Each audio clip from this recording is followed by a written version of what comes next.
Welcome everyone to this review of SmackDown, the episode of May 26th. I hope you're all doing well.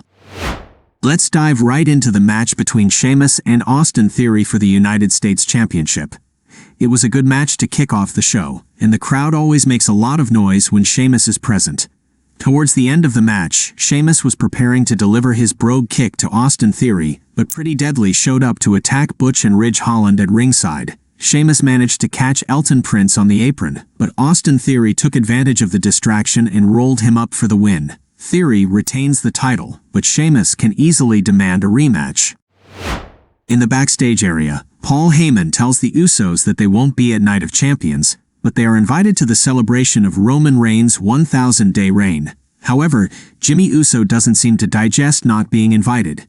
He's about to leave the locker room, but Roman Reigns asks him to sit back down, which he refuses to do. The tribal chief stands up, locks eyes with Jimmy Uso, and Jay eventually escorts his brother out. Next up is a tag team match between Raquel Rodriguez and Shotzi against Damage Control, Bayley and Io Sky. It's a rather enjoyable match to watch, and it's not too long. At the end of the match, Bayley went for a sunset flip before Sky hit a dropkick on Shotzi off the top rope, but that allowed Raquel to drop down on Bayley to get a pin in the win. I feel like you can pair Raquel Rodriguez with any teammate and she will continue to dominate matches and be victorious. Next up is a match between Ashanti Adonis and Cameron Grimes. Despite a slight interference from Top Dolla, it's Cameron Grimes who emerges victorious by hitting his cave-in finisher on Ashanti Adonis for the 3 count. However, after the match, while Cameron Grimes is celebrating his victory, he gets attacked from behind by Baron Corbin. Bianca Belair comes out for a promo. She talks about her title defense this Saturday and says that Asuka won't have a match, but rather a fight. Asuka's music hits, but she sneaks in from behind to attack Bianca Belair. A brawl breaks out, but the officials manage to separate the two wrestlers.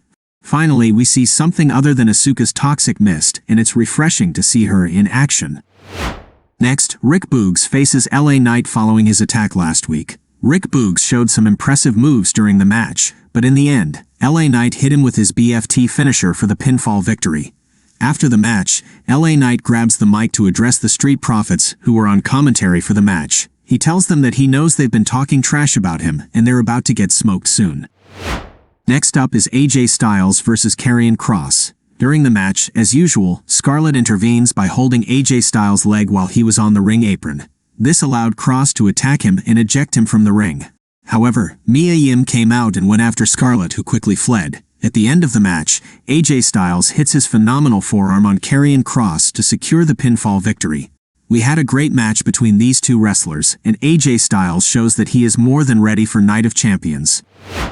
Kevin Owens and Sami Zayn open the co-show, extending a warm welcome to the audience. Kevin Owens proceeds to introduce his guests for the night. However, their conversation is interrupted by the arrival of Paul Heyman, who conveys that Roman Reigns doesn't appear at their beck and call. The interruption doesn't end there, as the Usos cut off Heyman and enter the ring themselves.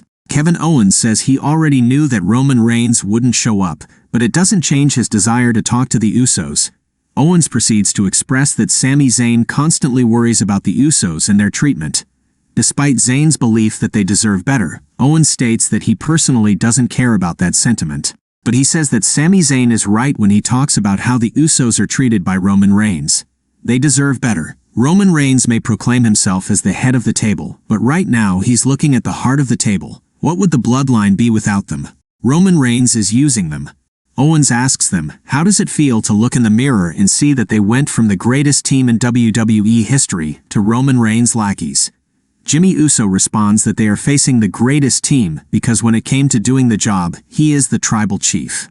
As Roman Reigns' music hits, he makes his entrance into the ring. He confronts Jey Uso, standing face to face, and angrily throws his microphone to the ground. Roman then turns his attention to Jimmy Uso and does the same, discarding his microphone. Sami Zayn blames Reigns for the downfall of the Bloodline, but before Reigns can respond, Kevin Owens delivers a stunning stunner to him. Chaos erupts as a brawl ensues, with Solo Sikoa coming to aid the Bloodline. In the midst of the commotion, Roman Reigns executes a powerful spear on Sami Zayn, and Solo Sikoa delivers his Samoan spike to Kevin Owens. Jey Uso seizes the opportunity and presents the tag team titles to Solo Sikoa, but Jimmy Uso hesitates to hand them over to Reigns. Eventually, Jay takes the titles from Jimmy and gives them to Roman Reigns, solidifying their allegiance. The show concludes with a celebration of the Bloodline's dominance. This episode of SmackDown was quite enjoyable, and the final segment with the Bloodline and the Tag Team Champions really had me on the edge of my seat. I thought Jay would be the first to rebel, but I love seeing Jimmy increasingly oppose Roman Reigns. It's worth noting that WWE has been teasing the end of the Bloodline for weeks, but aside from a few intense stares, we haven't seen any concrete actions or attacks yet. Perhaps we'll see that happen at Night of Champions or in the next SmackDown. What do you think? Did you enjoy this SmackDown? Let me know in the comments and don't forget to subscribe. Thank you for watching this video and take care.